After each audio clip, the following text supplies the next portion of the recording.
All right. What is going on, everyone? Welcome back to Two Guys Watching Football. And we are doing a very exciting simulcast with the guys from the Deep Cover podcast. This will be regular Deep Cover podcast and also a new series I'm running on the Two Guys Watching Football channel, which, of course, I was not going to not capitalize on John Harbaugh. And this is called the End of the Bar segment. So I'm joined at the end of the bar with my guys. It's Carrie Stevenson, Michael Crawford, and Chris Aguilera. Boys, how's it going? Good, man. Good. Happy to be here. Let's get into it, man. I'm ready. Carrie, what's up, man? Man. Yeah, I'm excited, man. It's a lot of names. Like we talked about that. He talked about casting that wide net. He definitely did that. So we got a lot to get into, man, with this one. And MC, the original other guy of Two Guys Watching Football. Hey, I agree with it's good to be here. I agree with Chris and Carrie. Let's serve it up. We down here at the end. We got our drink order in. Let's get it going. I love it. And so what we're going to do is we're going to start off talking a little bit about what we want to see in a new offensive coordinator, style-wise, some of the carryover we'd like to see, and then we're going to run through some of the names. We can't run through all of them because we'll be here till 3 a.m. We'll get kicked out. So we'll run through some of the, I would say, bigger names or top names or more likely names, and then kind of wrap it up. So let's start off with kind of the first piece. So we know the way the Ravens are built right now, we have, it was a heavy personnel approach that we saw under Greg Roman. Gap run scheme, dominant option run game. So taking all that into account, and I'll start over with you, Chris. Kind of what's kind of the first thing you want to see with a new offensive coordinator in terms of the style that they're going to bring to us? So I think what's misconstrued a lot is that you just want it to be a pass happy offense, and that is not the direction that I want them to go in. I still want them to be able to run the ball effectively. I still want it to be mainly a run-first team. But you can also, like we've been saying all year, you can be a run-first team and also have a competent passing game. And I would like someone who could come in here and make defenses defend every blade of grass. Not just have everything so condensed, but also be able to run out of those formations, which is something that Kerry has brought up, numerous times. And just somebody who can utilize that space and be able to open things up and utilize the wide receivers. I mean, let's have the wide receivers have some fun again. The wide receivers have come here, whether it's vets, whether it's young guys, and it doesn't seem like any of these dudes like playing wide receiver for the Ravens. And, if you're winning, cool. But when you're struggling, you see those whispers start to get a little bit louder and louder and louder. And it's like, let's get to the 21st century with this, and let's make the wide receivers have some fun and be involved in the games. And, something similar to like what we see with the Eagles, where the Eagles prioritize the run, but they're also able to feed their guys too. Maybe 1 week it'll be Smith, the next week it'll be Brown, 1 week it'll be Goddard, but everybody's eating, the run game is running, and you make everything easier for your quarterback.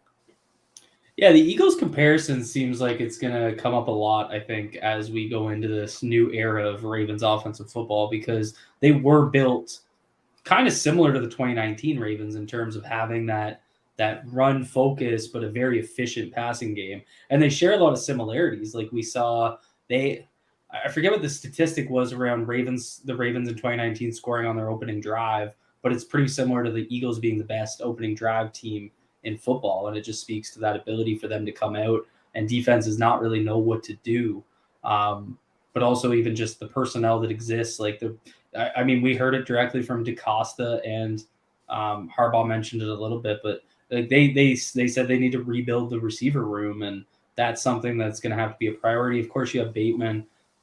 Duvernay is still going to be here most likely. I actually really like DeMarcus Robinson. I hope he's brought back his depth.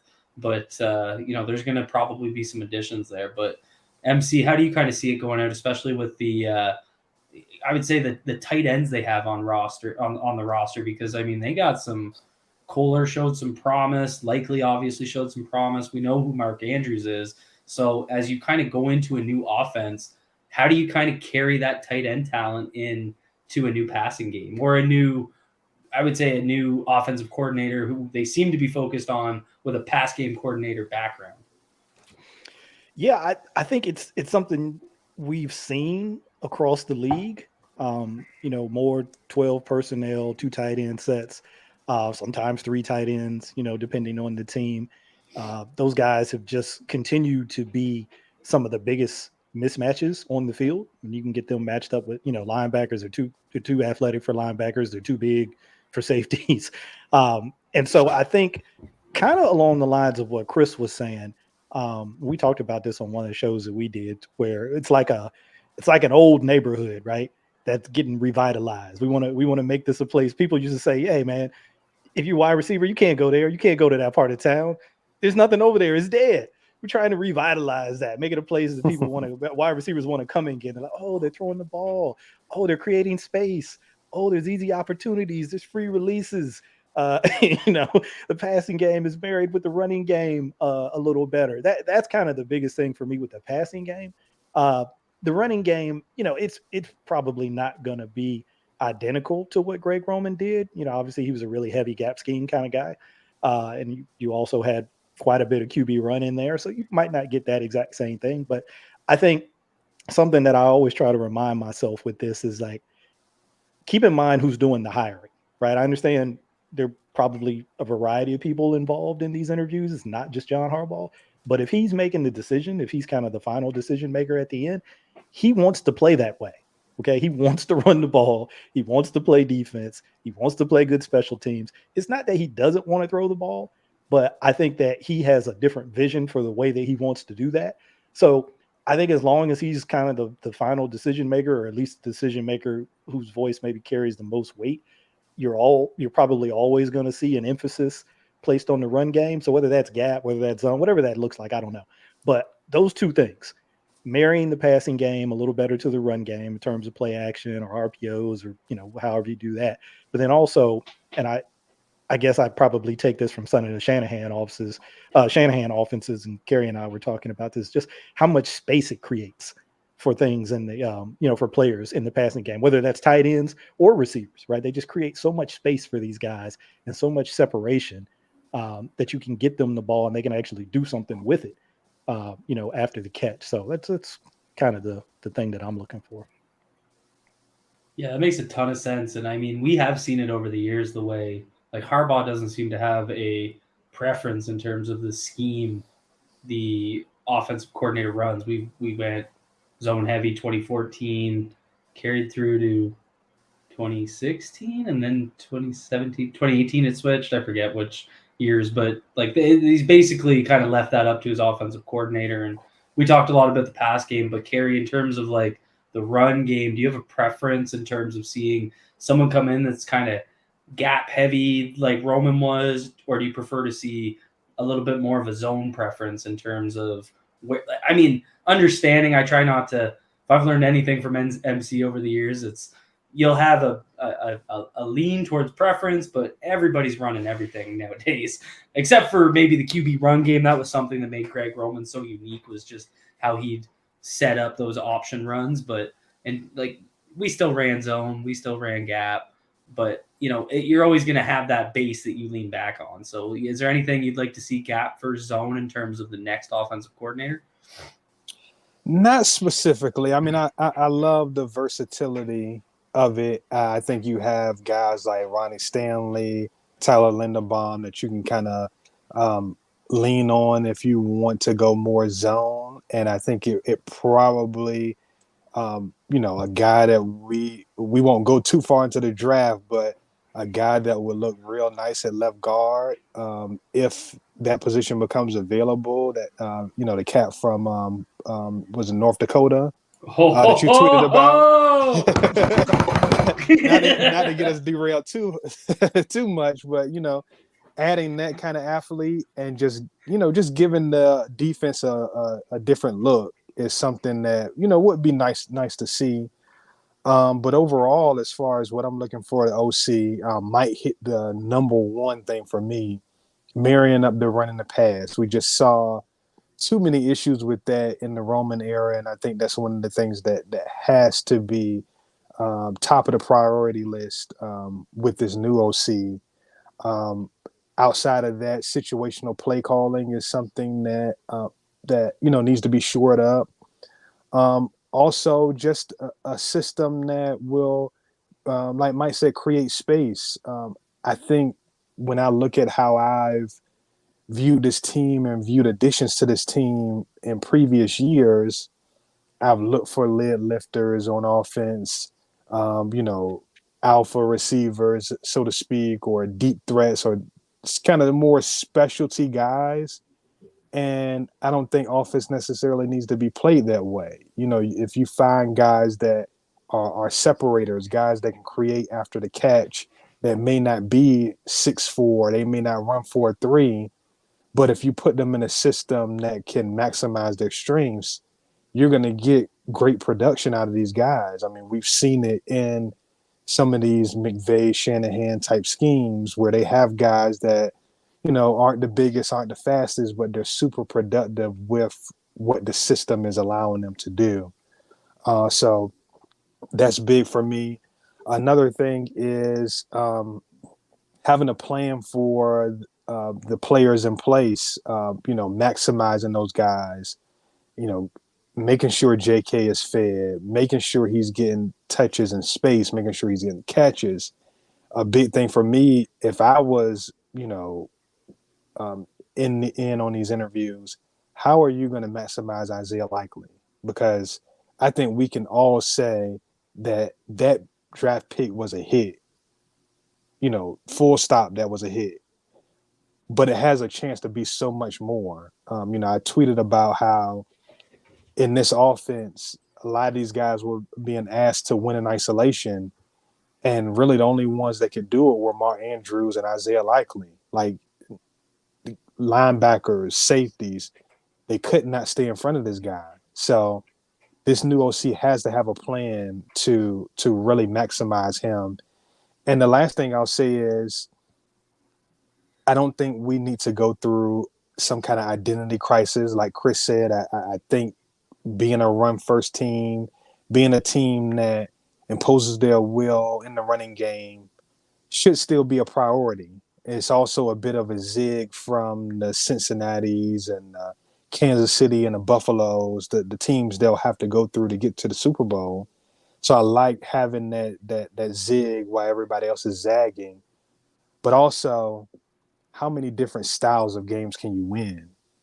If you want to win a Super Bowl, you're going to have to win games in different fashions. You're going to have games where, the cornerback might slip on a play and you give up 7. You turn over the ball, you come back, all of a sudden you're down 14-0. You have to be resourceful enough to win that game anyway. And so that's what I want to see is a team and an offense that can win different styles of games, because when you look at Super Bowl winners, they've all done it. They've had to go and win different styles of games, do different things, maybe throw a little bit more than they wanted to, maybe run it a little bit more than they wanted to keep a high-powered offense off the field. So just the versatility, being able to win in different ways. Yeah, and that's something that ironically everybody focuses on a team like the Bills, but their inability to have a run game was really what kind of came back and bit them in the butt, right? So that ability to win in different ways, I mean, it sure, the lack of a pass game has bit the Ravens in the past, but it's just funny to me to see we need to be like the Bills, and then they lose in the playoffs quite handedly when they can't run the ball at all. And that was really kind of what helped Cincinnati that game, even though their O-line was getting, beat down in terms of losing some guys, but they still were able to actually run the football. So one thing that I just want to add, like a ton of great points around the horn, but I found with Greg Roman, as the years went on, things went really well when we controlled the game, and it was like the game plan that he came in with was working, and we would just kind of execute and go back to those 2019 years. Like me and MC were doing the coordinators back then. It was probably the most fun year to be doing that, because we were just crushing teams through the run game in the regular season. But it was what we saw after 2019, where they weren't as dominant and they had a little bit more adversity, is those in-game adjustments and the ability to kind of adjust to the game script. And it seemed like Greg Roman had a really hard time at certain points and sticking to, or not or he would try and stick to his game plan rather than mix it up as we go. So someone that has a little bit better feel for those in-game adjustments, what's working, what's not, and going from there. So that's one thing that stands out to me too. So let's jump into some of the names. I'm going to start with I hope I'm saying it right, David Canales. So he's the Seattle quarterback coach.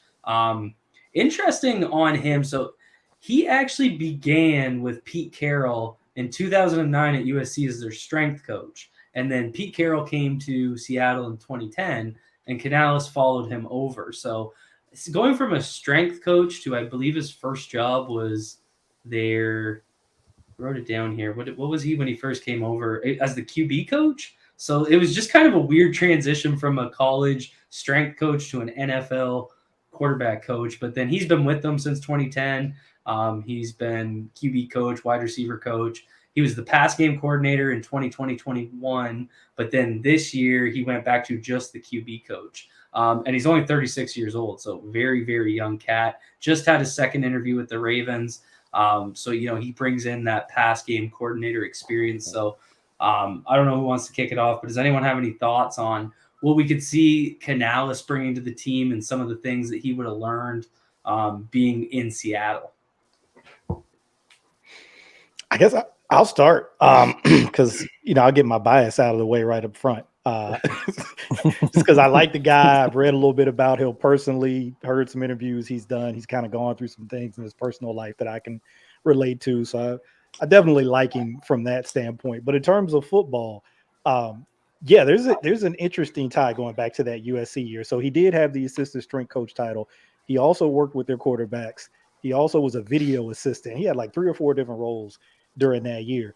The other thing that's interesting about that team is the offensive coordinator on that team was John Morton, who people who have kind of followed Greg Roman may remember that John Morton was the wide receivers coach when Greg Roman was the OC of the 49ers. John Morton's still in the league. I think Chris and Kerry talked about this. I think he's with Detroit right now. I think he was like a senior offensive consultant with Detroit. But anyway, jumping back to that 49ers tie-in, reading some old articles on that, people said that Morton really was kind of the passing game coordinator even back then, really before that was a title.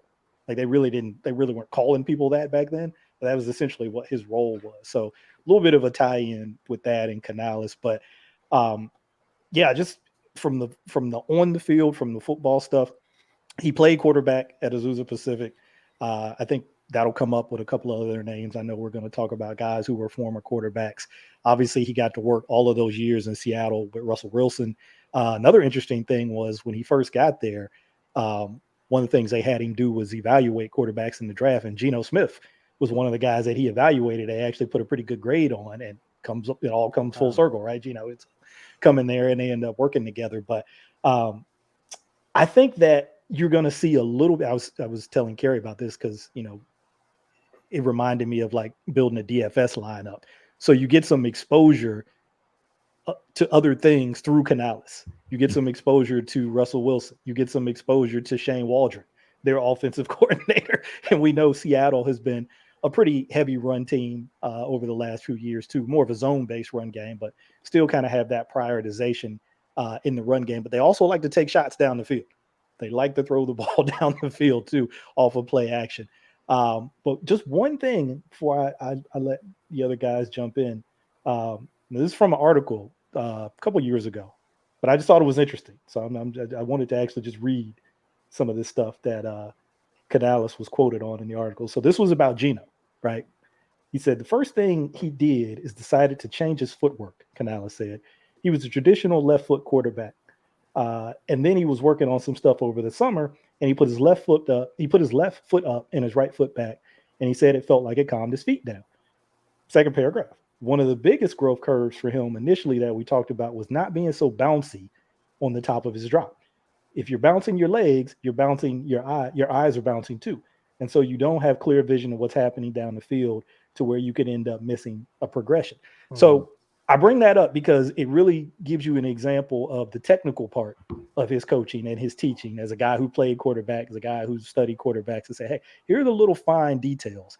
And I think we've seen some of that stuff with Lamar, right? It's something that he's worked on, but he's a guy that can get a little toesy at the top of his drop. He's a guy who can kind of bounce up and down a little bit because he's so damn athletic that sometimes it's hard to kind of put a governor on some of that athleticism when you're dropping back. So that kind of interests me, right? Somebody who can come in and really kind of work those fine details. I know that's not really speaking to the high level, like X's and O's, like what kind of scheme do you think he's going to run? Because quite frankly, I don't know. But I do like the fact that he's a guy who's into the details of quarterback play. And when Lamar, obviously, I hope that they resign him first and foremost. But when that guy is the focus of your offense, really the focus of your team, doing everything that you can to help him be the best version of himself that he can be is like critical, right? So that's probably the thing with Canales that is the highest for me. Yeah, those are good points. I'll jump in.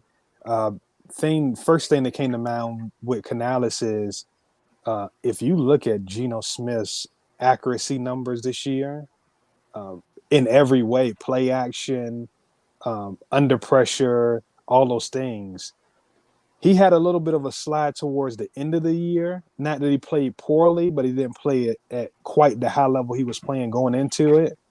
But he has some near elite advanced numbers as far as accuracy. If you look those up. So I think on some level, for him to kind of come out of the blue, even though I think Geno has been a good quarterback in this league, he finally kind of got his shot. But for him to excel at the level he did this year, you have to give some modicum of credit to Canales for that. Another thing I'll say about him, and it's another candidate we're going to probably talk about soon that did the same thing. Coach quarterbacks, went to coach wide receivers, went back to coaching quarterbacks. I just find that very interesting, especially him being a former quarterback, to get in that wide receiver room, to see it from their lens, and then come back to coaching quarterbacks. Like, what did he learn in that time, and what can he translate, and how does that help him become a better overall coordinator when you get that kind of experience? So, Mike made great points and, pointing out a lot as far as what you're kind of tapping into with him, with Shane Waldron, you going all the way back to John Morton. And, he's such a young guy, somebody that I think is probably going to be adaptable. But, just gives you a lot of ends with different things, gives you an end with that, McVay Shanahan tree with Waldron. And again, what Geno Smith did this year is, phenomenal. And so that's something that you have to give him credit for. And, I'd be curious to see what Geno's starts are like. What would he say specifically Canales did to help him make that jump? But, definitely a interesting and a candidate worth the Ravens' time for sure. Yeah, I mean, piggybacking off what Mike and Kerry said, he's a guy who you look at the work that he did with Geno, and if you go to the beginning of the season and you're like, Geno Stone's going to be one of the best quarterbacks in the NFL in the 2022 season, you'd be like, no way. But you look at it, and yeah, I mean, credit to Geno, but credit to the coaching staff. Because they got him ready, and Mike, that article that Mike shared, it really puts into perspective the kind of detail that he zeroed in on and wanted him to work on. And like what Mike said, those fine details, those fine-tuned details will be so important for Lamar, because there are times where he just gets out of whack. And what you want to do is you want to see that consistency for the basic throws. The little check downs, the little swing passes. That's what you want to see. You want to see just him stick to his fundamentals, and somebody that's going to really emphasize that. And I think with him, we'll see that. And, it's not something that we've really, I mean, I don't want to say we haven't seen it enforced with this coaching staff because we're not behind closed doors, but what we've seen, the development that we've seen with Geno Smith over these last few years, I think that's a testament to coaching and also the work that Geno has put in. So, the proof is in the pudding when you see the work that has been done. Yeah, shout out to not writing back. He didn't write back. Yeah. Tried to write him off. Nah, Yes, sir. shout out to Geno, man, for not writing back. So funny story on that. So I have NCAA 13, and that was Geno Smith's draft year, if I remember correctly. And it's like he's just so good in that game, that West Virginia offense. He's always in the running for Heisman whenever I start a new franchise. So he's always popping up. So that kind of wraps up the thoughts on Canales overall. Really good context there. You can always look to MC for the background stories and digging into the interviews, but finding those connections, it's so key, because this is like any other business. It's all about who you know and those connections. And that brings us into another guy with very interesting connections. And that's the interest they've had in Kansas City OC Eric Bieniemy, who, we all know his story. He's been under Andy Reid since 2013. He was the running back coach until he became the OC in 2018. Former NFL running back who actually played under John Harbaugh in 1999 as a member of the Eagles. And I'm just looking at that roster of coaches right now. David Culley coaching wide receivers, Juan Castillo coaching the O-line, Jim Johnson, of course, as the DC, Ron Rivera coaching linebackers, Leslie Frazier coaching DBs, and Steve Spagnuolo coaching as a defensive assistant under Andy Reid. And Sean McDermott was the assistant to the head coach. Did they not did they win? They went 5-11. Like, what's going on here? I think that was Donovan McNabb's rookie year, to be fair. But what a star-studded cast of coaches, holy. But Bieniemy was a running back on the team, but he was, I believe, their primary or one of the main kick returners. So obviously would have been very connected, and of course the connection between Andy Reid and John Harbaugh. So it was interesting to see that. We'll talk a little bit about what we think that would bring, but what do you guys think about the story with Bieniemy? He's kind of been a head coach candidate for the last 4 or 5 seasons, it feels like, and to see him move laterally, do you guys see that as maybe he needs to get away from Andy Reid to kind of take that next step if he wants to be a head coach? Do you think that's just kind of a media narrative? Like, I know we don't want to dig too much into that, but I'm really curious I was just shocked, I guess, to see that like a potential lateral move. So I'm curious on some of your thoughts. I personally wouldn't want to leave Patrick Mahomes. I would want to stay hitched to that wagon for as long as I possibly could. But at the same time, I think, these guys are all type A, type personalities. They all believe in challenging themselves and overcoming obstacles. And I think, maybe if he were to accept an offensive coordinator position with the Ravens, like you said, sort of a lateral move, maybe he would look at that as a new challenge. Like, hey, I've worked with Patrick. Obviously, we've done a lot of great things. But, Lamar is a guy who's super talented, but probably, him individually and them as a team haven't been able to get to where they want to go yet. So maybe he looks at that as a challenge that he wants to take on. And then, of course, there's all of the stuff that comes out of there about who's actually calling the plays. Is it him? Is it Andy Reid? Is it Nagy? Is it one of these, this is all, nobody knows. We're not there. The Chiefs fans who follow the team every day may know a little bit more about that, obviously, than we do, but clearly I'm not there, so I don't know. So maybe that could be a factor in it for him as well, saying, hey, let me go somewhere where that's kind of not in dispute, with a different team. But I think the thing with him, setting aside, the head coaching stuff and why he hasn't been given that opportunity there, because there's a bunch of narrative that comes out of that too, about he doesn't interview well or he rubs people the wrong way. Who knows if any of that stuff is true.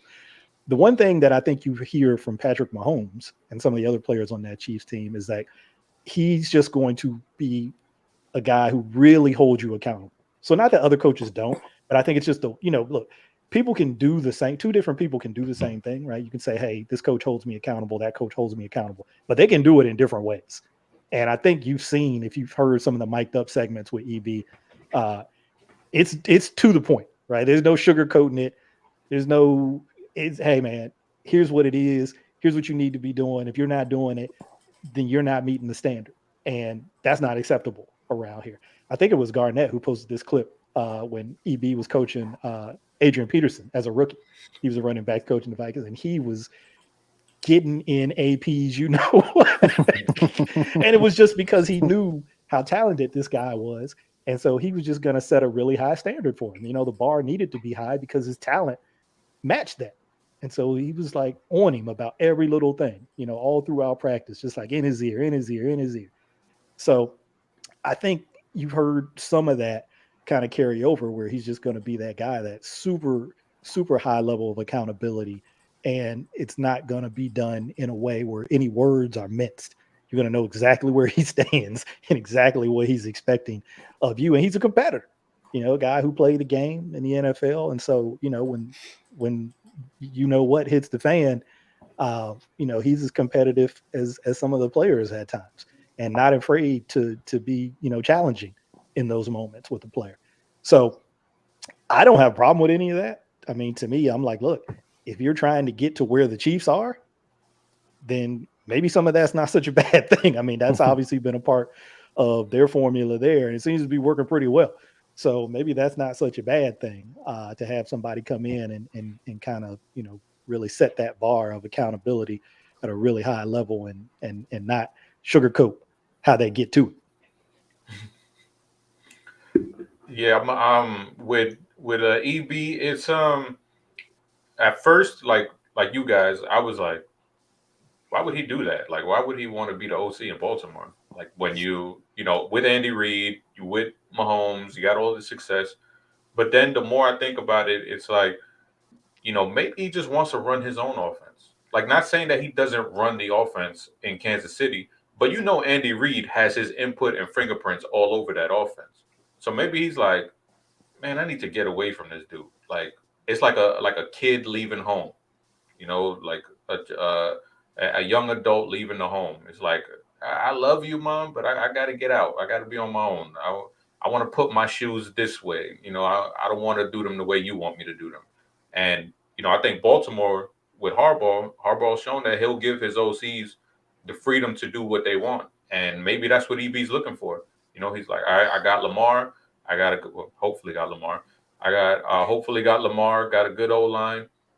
I can do what I want over here, and I won't have to be running Andy Reid's exact system. I can do what I want to do and have that freedom to run the offense that I want to run. So I think that would be interesting to see, because we've heard, like Mike said, we've heard whispers, how much is Andy Reid, how much is it EB, but I'd be interested to see what would he do. I mean, he's a former running back. Maybe he would have more of a heavier run game than Andy Reid likes to have, because Andy Reid, he's not really known for having, a heavy dose of the run game. Maybe EB, being a former running back, would want to put more emphasis on the run, but also bring those, passing concepts that, from that Andy Reid system.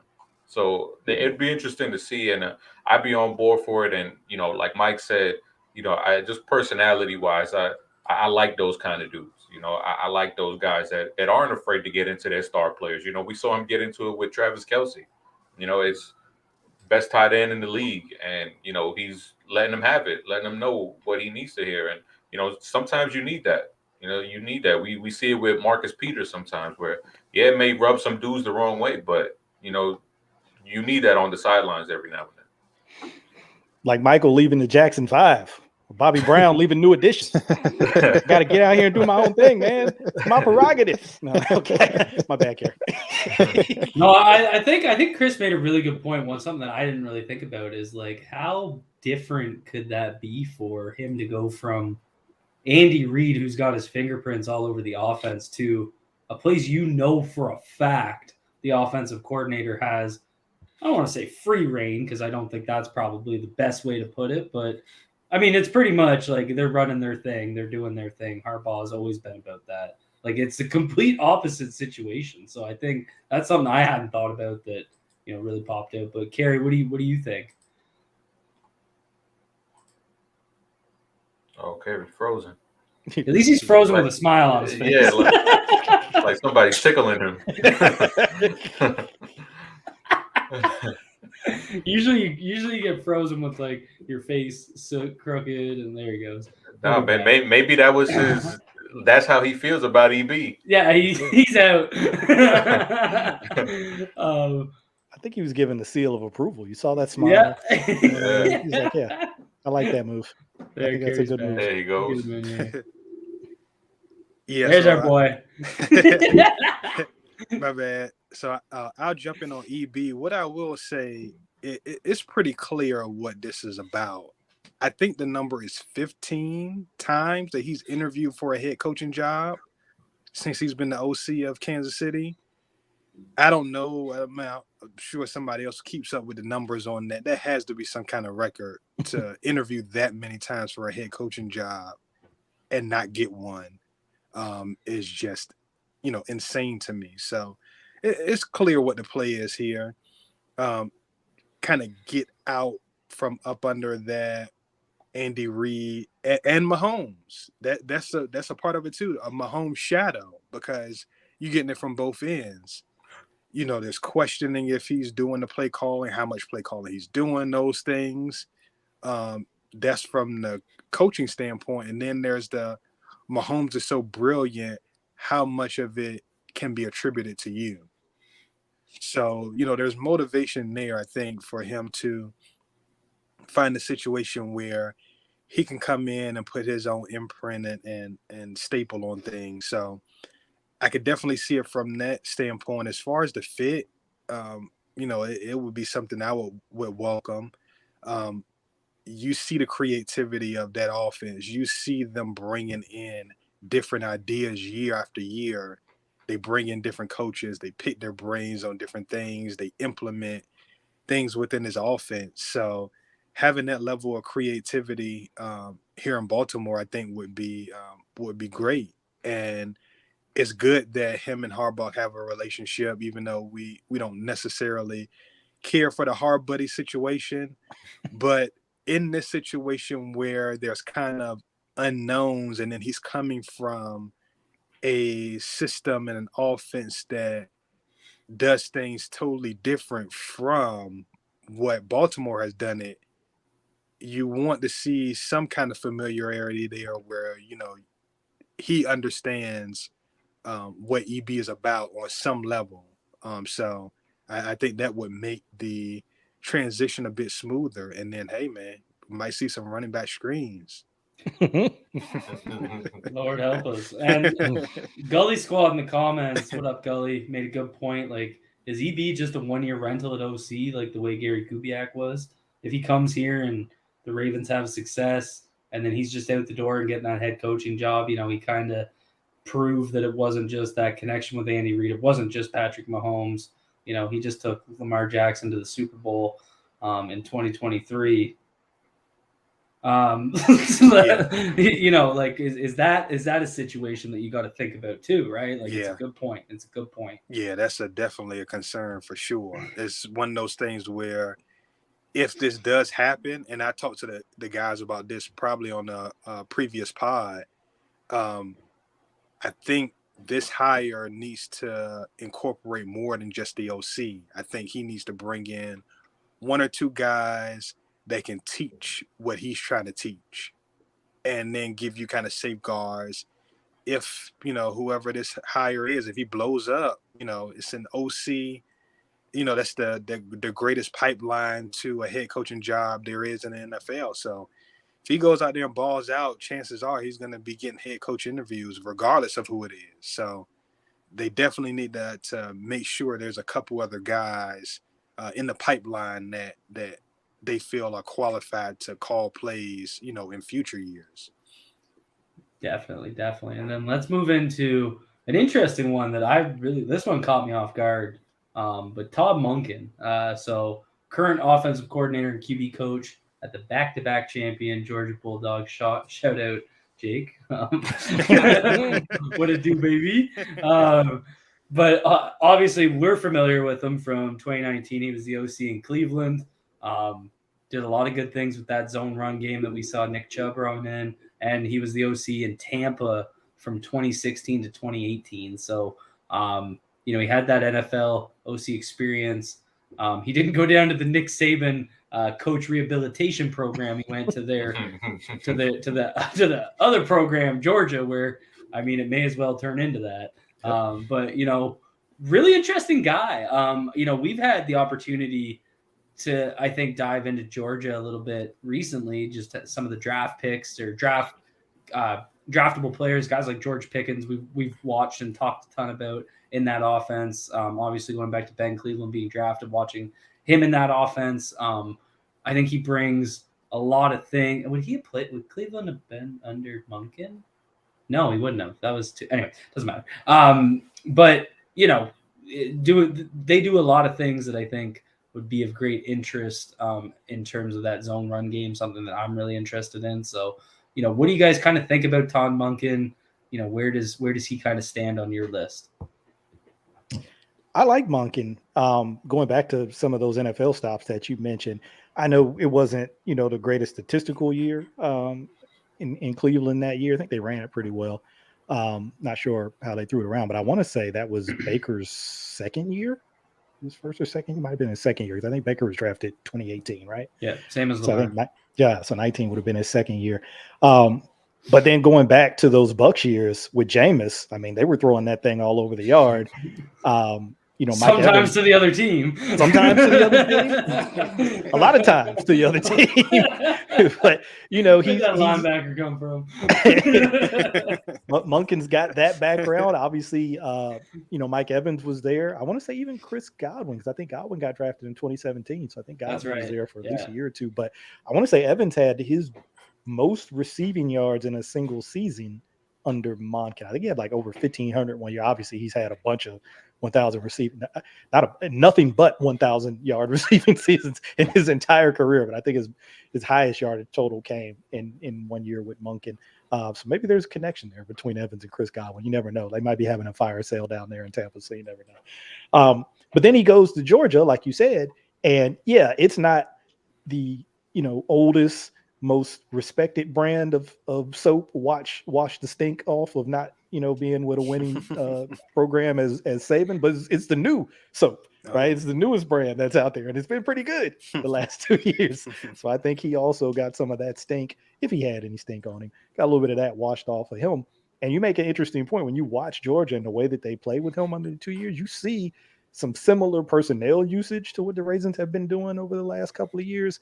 And obviously those guys are still here. So it's not necessarily the scheme per se, but the personnel usage, right? He wants to play with multiple tight ends. When you've got Brock Bowers, when you've got Darnell Washington, why wouldn't you want to play with two dudes like that? A stable of different backs go through there. So they obviously want to run the ball. A lot of things off of play action, get the quarterback on the move. So I think that there's some things that you like from a schematic standpoint and how he uses people. And, I think sometimes it can help with some of these NFL guys who've been in the NFL for a while to kind of go and get that college perspective, because the NFL is pretty condensed. I think it's probably started to open up more over the last few years when you see more high school and college concepts coming in. But I want to say for the most part, it's pretty, I shouldn't say condensed, maybe homogenous is the right word. You see a lot of the same concept. Everybody's running the same stuff essentially, right? They're running it with different people. How they get into it is different, where they run it, what kind of coverages they like to run it against. Those are kind of the real, the secret sauce between what separates people. So I think it's kind of cool when guys get to step away from some of that and get into college and get exposed to some different concepts, some stuff that maybe people aren't doing as much in the NFL or maybe haven't even started doing in the NFL. And then you can kind of bring that back with you if you get another opportunity in the NFL. So I think that's a pretty cool aspect about it. So yeah, that's an interesting one for me. Again, like I said, from a schematic standpoint, I think I like it. I don't know as much about him personally. I haven't read as much, believe it or not, about him on that level. But obviously if they select him, I'd be digging into a bunch of that stuff. Yeah, that's one thing with Monken that stood out was the tight end usage. And I didn't mention it with Canales and Bieniemy, but with Bieniemy specifically in Casey's offense, we saw that huge shift this year with the more tight end usage. Like, I can't think of them. I just always refer to them like they had like 3 white tight ends, and I can't figure out who's who. Is it Noah? Is Noah Gray one of them? Noah Blake Gray Bell's- and Blake who's the Bell's other there. one? Blake Bell. Bell. And there's a fourth.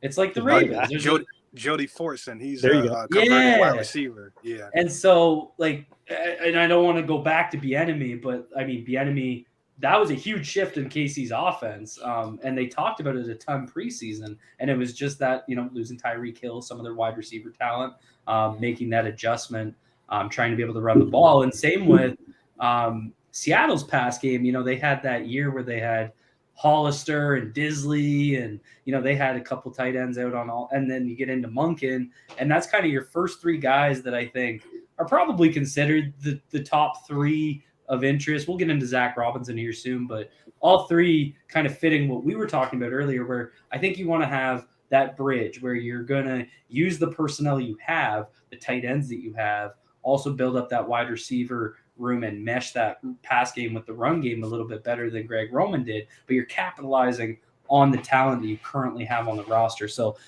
let's get more into Monken, but I just want to kind of pop that out as a common theme that goes back to kind of what I think we were all hoping to see. And it's kind of nice. I guess we'll see who gets picked in the end, but it's nice to see kind of what we're looking for come out with our first 3 kind of candidates. So Chris, what do you think about Todd Monken? Yeah, so there are some other guys on the list who don't have any play calling experience, and I think that's something that me personally I would like to have somebody who has that play calling experience. And Todd Monken, he's definitely one of those dudes. Multiple stops in the NFL, and then like Mike said, went back to college, and he kind of went dirty there with the run game and the 2 tight end sets. And that's not really what we saw from him in the NFL. We saw him, it looked like damn near arena football when he was in the Bucks. So, him going back to college might have, like Mike said, kind of just, reinvigorated him and gave him some new ideas to use maybe at whatever his next stop is. So, somebody like that who can bring the pass game to, another level, but also the common theme is be able to, run the rock in an effective way. And we saw them do that, really well down in Georgia, and where he was able to utilize those 2 and sometimes even 3 tight ends. So, that's very important. And I think he's definitely one of the guys who's on the top of my list out of these reported dudes that the Ravens have interest in. I think one thing I'll jump in real quick. I think when he's there at Georgia, you mentioned those Bucks teams and it looking like arena football, they're throwing the ball 40, 50 times a game. But then you get to Georgia and you got this defense. It's like, look, our entire defense is going to be drafted. All 11 guys will be drafted into the NFL. You don't have to throw it 50 times a game here because those guys are basically going to hold the other team to like 13 points. Oh yeah, and our running backs are getting drafted every single year, sometimes 2 a year. Yeah, so it kind of puts you in a different mode as a play caller. Like, all right, maybe back then I had to do it this way because it was the only way we were going to stay in games. I come here, we've got a whole different setup, and now I can, call games in a different way. And it's like being a parent, being a dad, and you have a girl for the first time. It taps into a different part of who you are. And so he tapped into a different part of his play calling personality going down there and having those great defenses. Sorry, Kerry, I'm gonna make some kind of crazy analogy. No, that's actually something good too, because you see somebody that's not stubborn and just set in their ways. He looks at personnel and he's like, all right, I need to utilize these, passing weapons that I have. Oh, I'm in Georgia. I have to utilize, this big, 7'6" tight end that I have, who weighs 300 pounds. I have to utilize him in every way possible. So it's him using the weapons that he has and maximizing those skill sets. So that's also another plus for me. Yeah, and he also showed in the back-to-back years going from Zamir White and James Cook, 160 attempts, 113 attempts, into this year with Kenny McIntosh and Dejuan Edwards, 149, 139 attempts, ability to use 2 running backs. And that obviously fits in really well with the Ravens having Gus Edwards and J.K. Dobbins. But let's go to Kerry. What do you think? Yeah, constant theme with the tight ends. If I remember correctly, when he was in Cleveland, that was that year that Gary Barnidge turned into like prime Tony Gonzalez. Pro Bowl year. Pro Bowl Gary Barnidge that year. Including lighting up the Ravens. Like, oh my God, that's a name. I think he made the Pro Bowl that year. I think you're right, Gary. Yeah, so I mean, at every stop, he did just about. He's utilized the tight end. I come back to the marrying of the passing and the running game. I know he's going to do that. I have no question he's going to do that. I seen it in Cleveland, not so much in Tampa Bay, but definitely when he was in Cleveland, his use of play action, his use of motion, his ability to kind of call up those shot plays when the opportunity presents itself. All those things are definitely exciting things to me. So I think he's another candidate that I would be totally happy with if he wound up being higher. And as you guys pointed out, how he kind of changed styles, it comes back to it. I need to craft a game plan to win that week. Not necessarily what my history is, not necessarily what I want to do, not necessarily what, anybody else wants me to do. What is the best opportunity for me to win this particular game? And lean in on that. That's what I want to see from a OC candidate. And I think he brings that. I think you guys just sold me on Todd Monken. I think that's what I got out of this conversation. He might get the stamp of approval. The next guy I want to talk about, one of my favorite connections was Zach Robinson. So currently, all of his coaching experience been under Sean McVay in LA, became an assistant QB coach in 2019. 2020, he was assistant wide receiver coach, became a pass game coordinator and QB coach this year. Interesting piece is that they hired Mike LaFleur to be their own OC instead of promoting Zach Robinson, which is always interesting when he's being, interviewed on other teams. But he is also a former NFL quarterback and was Kevin Zeitler's teammate in Cincinnati, which is kind of interesting just to see going from your backup quarterback to your potential offensive coordinator. But I'm not going to lie, I don't know a whole lot about Zach Robinson and his history, so I'm going to lean on you guys a lot on this. So I'll probably just sit back here in listening mode and let you guys go. I should correct myself on one thing though. I said Gary Barnidge had that Pro Bowl year under Monken. It was not. It was Angelico. Brian Angelico was the tight ends coach that year at Cleveland. Now he's a guy I think we might not even mention his name, but wasn't he a guy who also was on the list? Yeah. So there's Angelico. Dude, I'm on the list. Everyone's on the list. But anyway, with Zach Robinson, like you said, he's got the Sean McVay dust sprinkled on him, so he's been in that system. So you know how those guys are regarded around the league. The other thing that was interesting to me about him is if you go back, another guy who played quarterback in college at Oklahoma State, if you go back to when he played, he was a dual threat QB. So I'm not going to say he played the same as Lamar, but in terms of a guy who could throw it and who could also run it, I want to say his second year there, his sophomore year there was only he threw for at least 3,000, maybe over 3,000 yards, and I think ran for 800 in the season, or it might have been 600, either 600 or 800. There was only one other guy who did that year, and that was Tim Tebow, who won the Heisman that year. So he was a guy who kind of had that dual threat style. So it's kind of interesting to me to see a guy who kind of came up that way as a player, but then came into a system as a coach where it's obviously less of the QB running and more of the QB throwing and distributing the ball. So he's seen it from both sides in a way, right? He's been a guy who, had to kind of run around in addition to throw it just because he had the ability to do it and the way that offense was designed back when he was at Oklahoma State. But then also now seeing it under McVay and kind of coming under that tree and saying, hey, here's some things that we can do with guys who maybe athletic, have some athletic ability or are mobile, but we're going to use them in a different way. We're not going to necessarily run them, but we're going to move them around. We're going to boot them out. We're going to naked them. We're going to do all of that kind of stuff.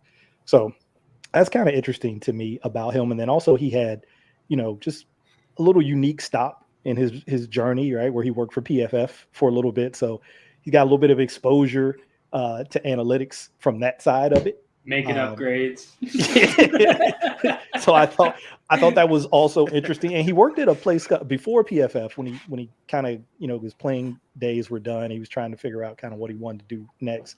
He worked at a place called the QB Ranch down in Texas. There's a lot of these QB training schools, but I think they focused more on like junior high and high school guys. I don't know if they work with a ton of college guys. I think he did work with at least one. He might have worked with Brandon Whedon the year that he was going into the draft, doing some QB training. So he's kind of got that background to him. So a young guy, but a guy who's, done a couple different things, has a background as a player that maybe is something that, might be a little bit relatable to Lamar. He's like, hey man, I ran it around too, so I kind of know what that's like. So it's kind of interesting about him, but I think a lot of people, it was kind of like a buzz when his name was connected because of that McVay dust. I think that's kind of the biggest thing with him. Yeah, this one made me feel old, man. I didn't like seeing his name linked to it, man, because I remember, man, he was Justin Blackman's quarterback, he was Dez quarterback, so and then I watched him in the Senior Bowl too, and it was just like, damn, like they have to do this to me. But no, seriously though, when I think this was like the first one that was announced too, when they first announced it. So when they announced it, I was like, whoa, okay. Like, so, they're really trying to, scour the earth and find somebody and look for different ideas. When you look at the Rams offense compared to what the Ravens have traditionally ran, it's like, oh, okay. Like they really, really want to, flip this thing around and try to, make this a more pass-centric offense, not to just lean so heavily towards the passing game, but just be able to, lift this passing game up just a little bit more. And, with a guy like this, that's kind of the direction that you see them wanting to go in. And you see that common theme with a lot of the candidates that they have lined up. Is you see the pass game coordinator, QB coach. You see a lot of these dudes who are either quarterback centric or pass game coordinators. And I think with a guy like Zach Robinson, now I don't think he's going to get hired, but the fact that they're, going into this, into this interview process and just picking his brain and seeing where he is and what he wants to do, I think that's a step in the right direction for them as a team. Like just philosophically and knowing where they want to get better. But as far as like what he wants to do and what he can do, what kind of offense he'll bring, we don't know that. I mean, he's never called any games before at any level, unless he did some work in high school. But, in college or professional level, he's never called a game. So for me personally, that's something that I would like. And whoever the next OC is somebody that has that experience calling plays. And for me, it's just, he doesn't have enough experience in that department for me personally. Yeah, this one, honestly, surprisingly enough, this might be my personal lean. And Mike, you've talked about this and you've kind of gotten me kind of hyped about the thought process of the Ravens specifically in this offense. Cole, you talked about it as well, about how smooth of a transition it could be playing in a McVay Shanahan type of scheme. And so you look at this guy, young guy, played the quarterback position, another guy that came in as a quarterback coach.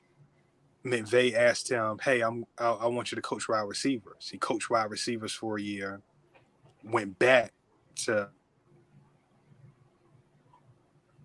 Uh-oh. Freeze up again. Not as big of a smile this time. No, I don't know if he believes the Zach Robinson stuff he's selling. I'm just kidding.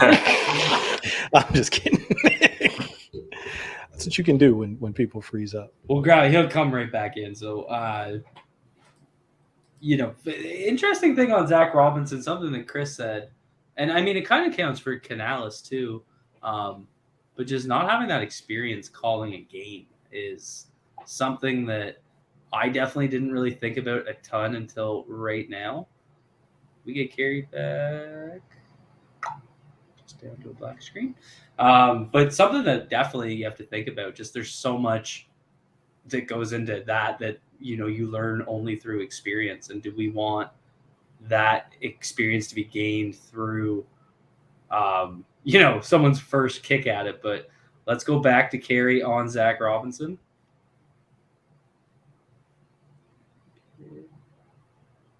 Is that going to kick his other one?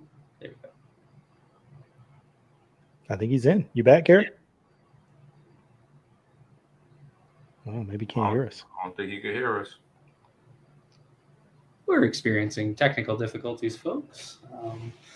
Either he can't hear us or he's just ignoring us and he doesn't like us. No, I think he froze again. But I wanted Kerry to finish because I wanted that full breakdown. Yeah.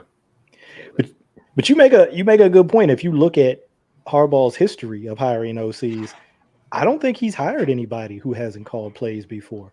And I don't want to cut you off, but think about what happened with Mike McDonald, where he had, I don't want to say that was all orchestrated ahead of time, but I do. It certainly seemed he leaves for a year to go to Michigan and calls plays, and then he comes right back. It seemed a little too coincidental, but still, just that 1 year, even though it's 1 year of getting that experience, it's still experience. Going through the lumps of what actually happens to you in a game. But Kerry, you back with us? Can you hear us? Yeah. All right. We want to go back to you because we want that we want that good news story on Zach Robinson. So let's finish it up, man. Yeah. So McVay asked him to coach wide receivers. So he coached wide receivers for a year. Went back to quarterbacks.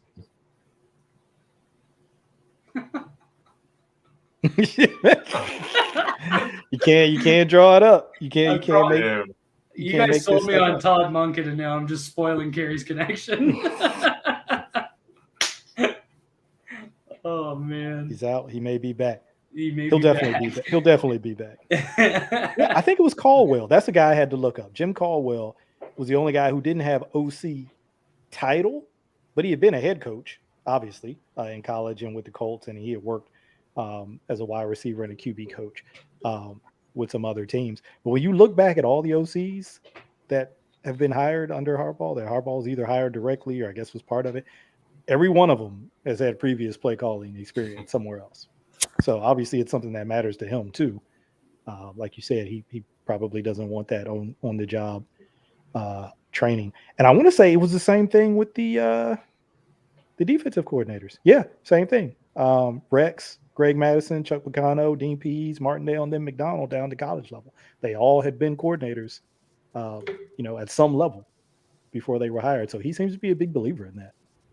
Yeah, fits the mold. And, you got to think of going out and, Mike, you've talked about a ton is just going out and getting ideas. And that's something that's not just new to the OC search.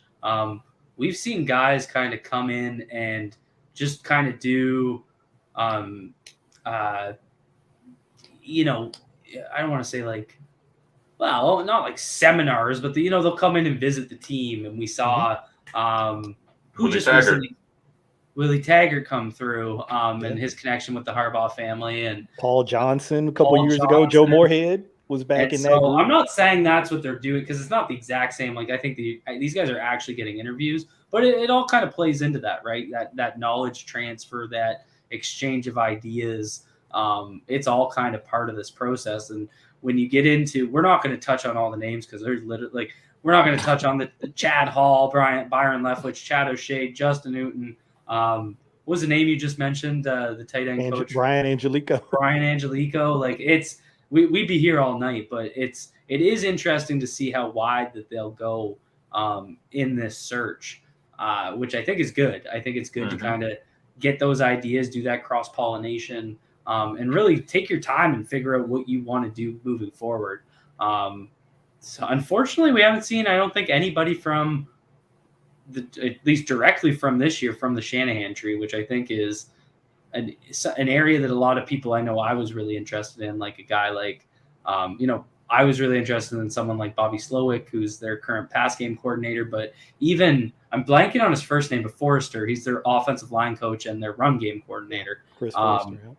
What is it? What's the first name? Chris. Sorry, I was thinking Greg Forrester. I don't know why, but yeah, Chris Forrester. You want Greg Roman back? That's why. I miss him. I miss him. Some of those guys might be going to the Texans. D'Amico might be taking those guys with him. Well, I think Bobby Slowick was on his list for OC interviews. So, really, really interesting connections there. But, I guess if we'll see if Kerry comes back in, because I would like to finish that Zach Robinson conversation. I guess of all the names we've seen, the guys we just discussed, if you guys had to boil it down, we're not in the interview room, but let's pretend we are. If you guys had to pick one guy, who's your guy? Who are you picking? Oof. That's tough. You want me to go first, Chris? Please.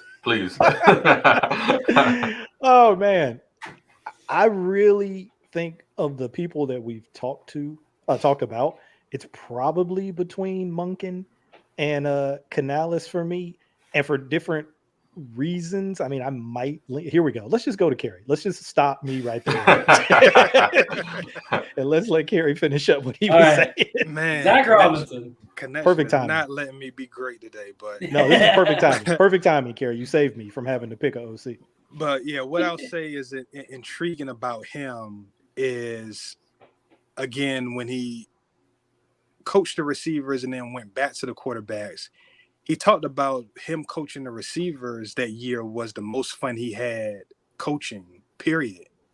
And it was just interesting for a quarterback guy coming in as a quarterback coach, for him to say that the year he coached receivers was the most fun he had. And what he talked about with that is learning it from their lens, learning the amount of detail that went into every route that they run, understanding how important they are to the running game, those kind of things. So that stood out for me. And then in that media availability, I think one of the first things he talked about was marrying and running the pass. I'm like, okay, you got the job. You say that, you got the job. I'm sorry. Like, it's your job. But it's more, he's impressive. He's young. It is scary because he hasn't called plays.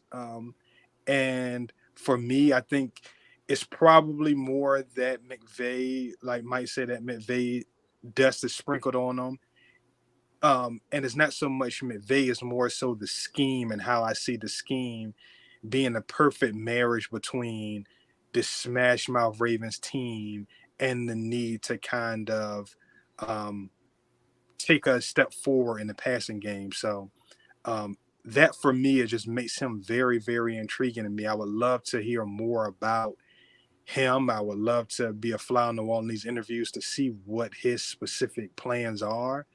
But just those things make him a very, very interesting candidate to me. Love it. Now over to MC to pick his OC. Right back on the hot seat. All right. So, like I said, I was probably between Monken and Canales. Canales, I got all of the personal bias stuff, just because of some of the things he shared in his personal life. But I probably would lean towards Monken. I think Chris made a really good point about valuing guys who've called plays at this level before. It's not to say that you could never go with somebody who hasn't done it before, because all of those guys have to start somewhere. Some of them start in college. They don't necessarily start, their first try at it isn't necessarily at the NFL level. Some people it is. So it's not like I'm totally against it, but I do think that there is value in that, because it becomes an art at a certain point, right? More art than science, just having a feel for games, when to call certain things, when to maybe get away from certain things because of the way the defense is playing or the way your guys are playing, for whatever reason. So I think that there definitely is kind of a feel thing to that is probably hard to get until you've done it. I think we saw that a little bit this year on defense with Mike McDonald, even though he did it, he called plays, he called defense in at Michigan last year. I think you could see throughout the season how he kind of progressed as a defensive play caller. Here's what my guys do well. Here's what they don't do well. Here are the situations where maybe I can get a little bit more creative. Here's the situations where it's, hey, let's just keep the lid on everything, keep everything in front of us. I think he stuck with that throughout the season, which I thought was a very mature thing, because sometimes you can have that going in and then things start to go bad and you want to get away from it. You start to panic a little bit, like, all right, this is not working. Send the house, send pressure. Let's just send pressure. But he didn't. He said, you know what? No, we're going to stay back. We're going to keep the lid on everything. And it kind of steadied the ship, right? So I think that there's some maturity there. So I lean towards Monken probably because of that, because he does have that experience. And again, I think there's something to be said for him having been in the NFL, but then gone to college for all the reasons that we talked about. Plus, he's had to kind of immerse himself in a different world.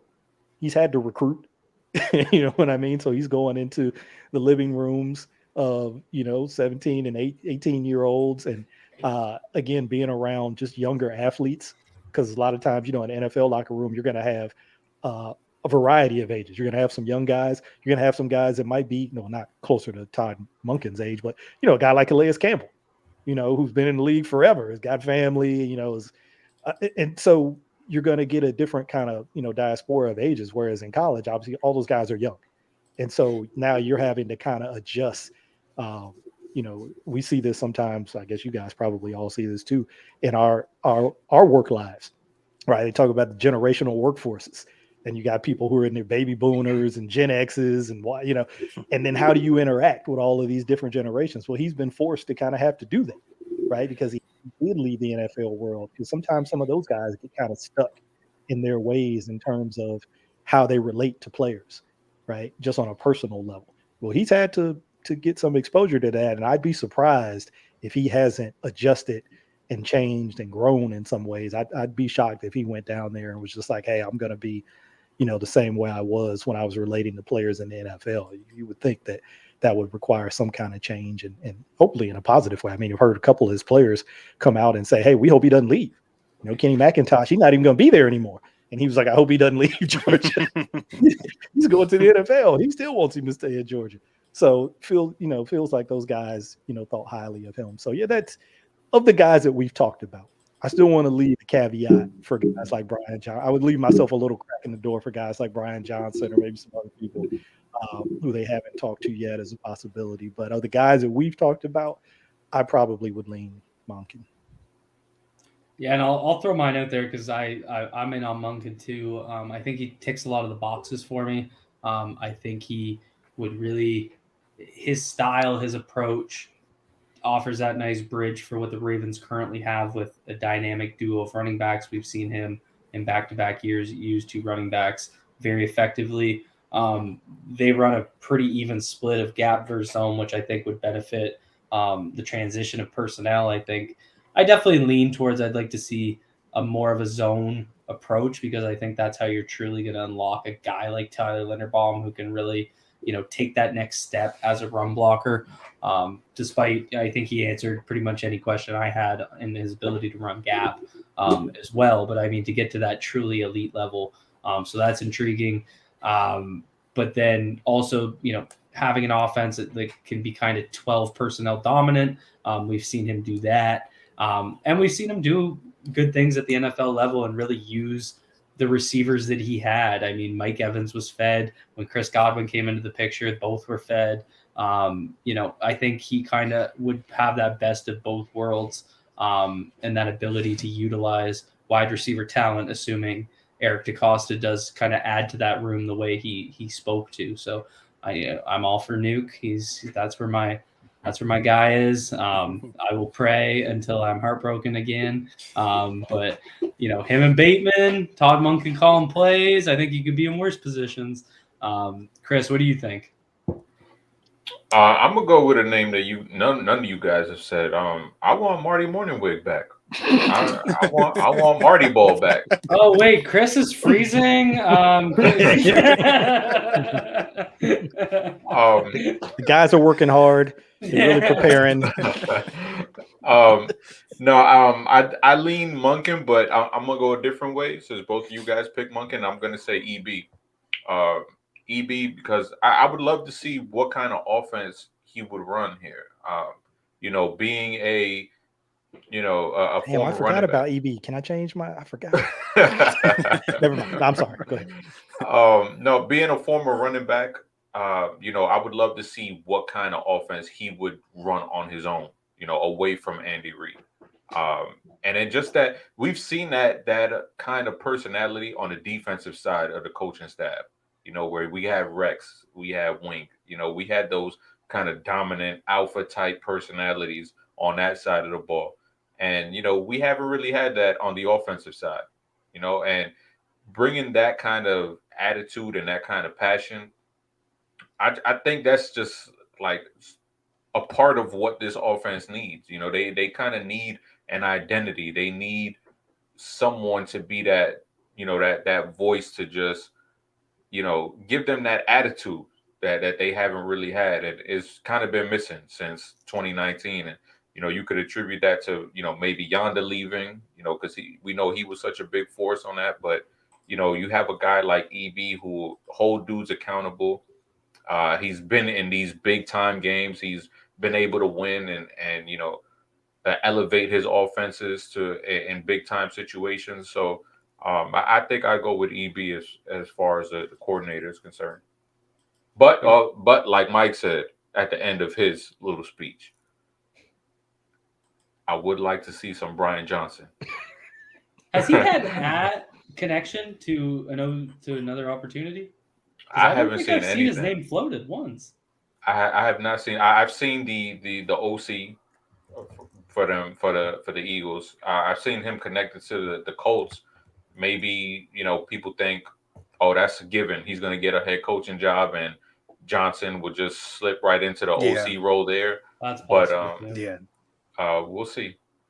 Yeah, that's Yeah, what I was thinking with him too, because I mean, what he's done with Jalen Hurts, there's no way people aren't knocking on that door. But it makes sense for him to kind of wait it out, see what happens with the OC, and then he can walk right into that job and springboard that into a head coaching job. And two, that's what I think is maybe happening in a different way with Zach Robinson, with them giving LaFleur the offensive coordinator job. I think the thought process there is Zach Robinson, he had some interest with the Chargers before they went with Kellen Moore, but maybe he sees it as an opportunity to go somewhere and actually call plays instead of being an OC under McVay, and McVay is the one calling the plays. So, trying to strike that balance, you get interest from being on McVay's staff, but you're going to be kind of limited as to what you can do if you can't call plays. So, I'm sure he's a guy that wants to get out there and kind of, see what he can do as a play caller. And I'll make one other note, just kind of tying up what you guys said. And it was something I wanted to ask, and you guys basically answered it as far as, would you want a coordinator with play calling experience? And a knock against Zach Robinson, and something that I'm with you guys on Monken and EB. Zach Robinson would make a lot of sense on an upstart team. This isn't that. This is a team that wants to compete for Super Bowls. They just hired a defensive coordinator last year that didn't have play calling experience on the NFL level. So that would be kind of a big ask to turn around the next year and then hire an OC without play calling experience on the NFL level. So that's something you got to think about. And then two, we always talk about that McVay dust. Zach Robinson, if he got here, they might be trying to hire him in 6 games if it goes well, because anybody that that is related to McVay or Shanahan, they plucking them out of elementary school at this point to offer them coaching jobs. So a guy like Monken that has been the hot name before, has done some good things, but then when you saw that Tampa thing end, he didn't really get NFL interest like that. So he went to college. And so, he's been around, done a little more, maybe we more comfortable with setting roots in Baltimore and say, hey, I'm happy to call plays here. I got Lamar here. I got a good opportunity to win. Maybe I'm more comfortable not chasing, the next head coaching job. So maybe he's a guy that you can keep for a few years. And, based on what Giro was making from what we hear, they're willing to put them checks out there. So, cash shouldn't be an issue. That man making $3.5 million a year. My goodness. And I'm going to be publicly shamed for saying we should fire him. It's like that meme of someone crying, wiping their face with $20 bills. I legitimately did forget about Eric Bieniemy, though, so I kind of do want to change my. I forgot that we had talked about him. I can't believe the point that just got made that it isn't. We're not some up and starting. Assuming, I think things are a little different if Lamar's traded for draft capital and then they go down the route of kind of. Well, and even in that case, I mean, you're not rebuilding the offense. You still have so many key pieces to bring in a rookie or a vet stopgap like a Jacoby Brissett type that you may still lead. But I mean, if Lamar's back, even if you're only getting 1-2 years of Eric Bieniemy in the situation that you're going to be in with the defense they have and the personnel and, DeAndre Hopkins being late in his career, it might make sense to just get that guy that's going to maybe be gone in a year or two, but is going to push your offense over the top and really be able to compete for that next step. So that's a really good point in terms of the youth versus, older guy who may be here shorter term. So can I go Brian Johnson, EB, Monken? I like that. Then Mornaway. He's going to be way down on the list. He's going to be further down on the list for me. But I respect Chris's opinion. But Brian Johnson has called plays. Called him. Please direct all tweets at Chris. Just joking. Called him at Houston. I think he called plays at Houston. I know he called him at Florida. Obviously, he worked with Dak at Mississippi State. Who was the guy? Who's the quarterback at in Florida when he was there? Kyle Trask.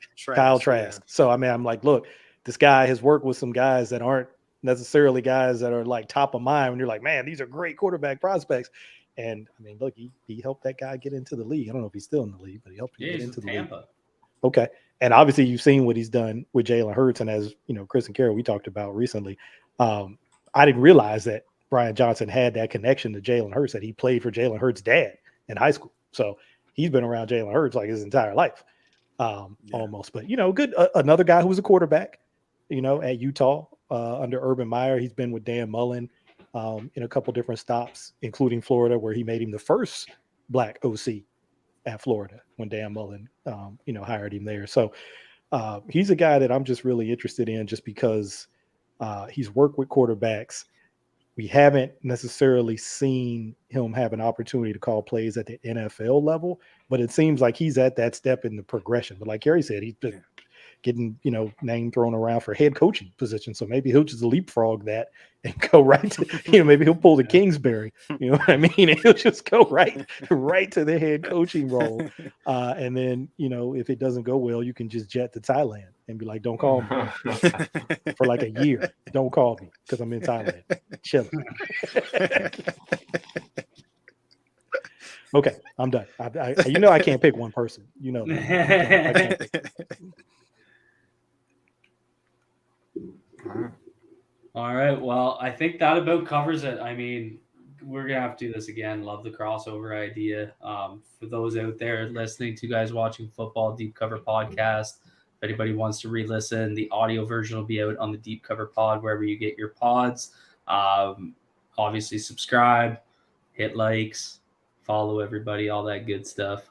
But boys, thanks so much for coming on.